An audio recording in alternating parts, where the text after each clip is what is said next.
ہم جس محلے کے اندر الحمدللہ یہاں پر سب مسلمان رہتے ہیں، ہے نا، لیکن اس کے باوجود بھی چاہے مسلمان رہتے ہوں یا ہمارے پڑوسی غیر مسلم، لیکن ہم جس ملک کے اندر رہ رہے ہیں، جس شہر کے اندر رہ رہے ہیں، وہاں پر بہت سی جگہ ایسی ہے جہاں پر مسلمان اور غیر مسلم دونوں ساتھ میں رہتے ہیں۔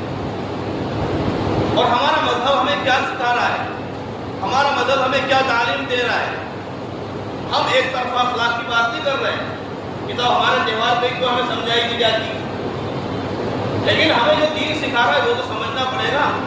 اسلام میں کیا تعلیم دے رہا ہے؟ اسلام میں تعلیم دے رہا ہے الطہور نصف الایمان، کہ پاکی آدھا ایمان۔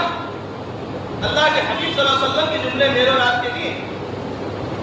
اب اس موقع کے اوپر ہم اتنی غفلت کرتے ہیں کہ قربانی جیسی اہم عبادت، جب پاکی آدھا ایمان ہے تو قربانی کے اندر اگر اس چیز کو ہم شامل کر لیں تو قربانی کا کیا ثواب ہوگا، قربانی کی کیا حیثیت ہوگی؟ تو ہم پاکی کا خوب خیال رکھیں۔ پاکی سے مطلب ہمارے گھروں کے سامنے کچرا، کپڑا، ناپاکی اجزاء جو ہیں قربانی ہونے کے بعد جتنے اجزاء اکٹھے ہوں ان کو ہم اچھی طریقے سے اکٹھا کر کے جہاں پر کچرا ڈالا جاتا ہے جو پوائنٹ ہے اس پوائنٹ پر اس کو طریقے سے چھوڑ کر آئیں، یا یہاں کے پارشد ہیں یا جو بھی ہیں ذمہ دار کو کہیں کہ ہمارے محلے کا سارا کچرا فلاں پوائنٹ پہ ہے، آپ اس کو فوری طور پر اٹھوائیں اور اس کو یہاں سے روانہ کریں، ورنہ آپ کو اچھی طریقے چھوڑ کر آئیں اور وہاں پر کتوں نے اس کو سارے محلے کے اندر بکھیر دیا۔ اب یہاں سے اگر کوئی ہمارا برادران وطن یا ہمارا کوئی انسان ہی گزرے گا تو عفونت بدبو آئے گی، کوئی اس کے ہاتھ رکھ کر جا رہا ہے، کون رہتے ہیں؟ ہم قربانی کریے گا۔ ہمیں پاک صاف رہنا ہے، بلکہ اذیت پہنچانا ہے، کسی کو تکلیف پہنچانا اسلام میں حرام قرار دیا ہے۔